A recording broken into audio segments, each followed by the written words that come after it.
waaw maa ngi dégg bu baax. dama bëggoon. waaw. maanaam IAO moom Sonko namm naa la jooju. waaw. dama bëggoon ngeen defal ñu ko dalal doon. waaw. waaw loolu lañu doon xam. d'accord numéro bi moom la sa woote 76 292 71 95. waaw. tur bi sant bi ak fan nga may woowee nga baal ma. baaw nga jaaj Touba. d'accord monsieur Diagne man maa ngi lay jaajëfal si leexal yi Fatou laa tudd man maa lay taxaw sa laaj da nga bëggoon ñu defal la dalal tonne maanaam xalamal plutôt IAO. waaw. d'accord mooy Sonko namm naa la. waaw là très bien Sonko namm naa la.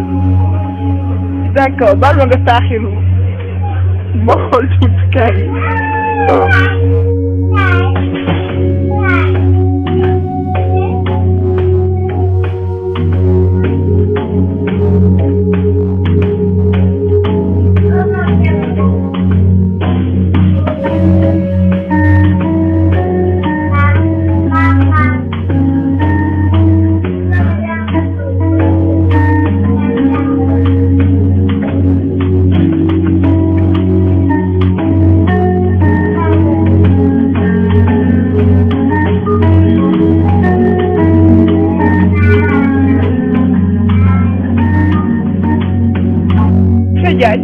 waaw.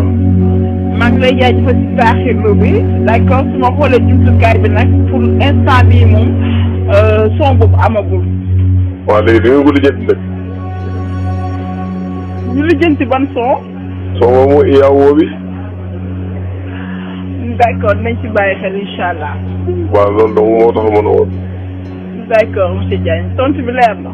waaw leer na waaw waaye balaa gënoon leer na ngeen demal moom. d'accord léegi nag comme que wax nga ñu ko dinañ ci bàyyi xel nañ ko bind benn bataaxal yéegal ko ci kaw. waaw waaw ne clients yi dañoo bëgg son wu IAO bi. waaw waaw baax na ok. d'accord am nga application bu ñuy wax My Free. non boo amaguma ko. naa la envoyé lien bu lay permettre nga télécharger ko application boobu nga ci fay facture def paiement marchand dugg ci ligne tontu bi leer na. baax na leer na waaw jërëjëf. Firi mu ngi lay jaajëfal monsieur Diagne di la ñaanal nga yend ak jàmm. ok merci.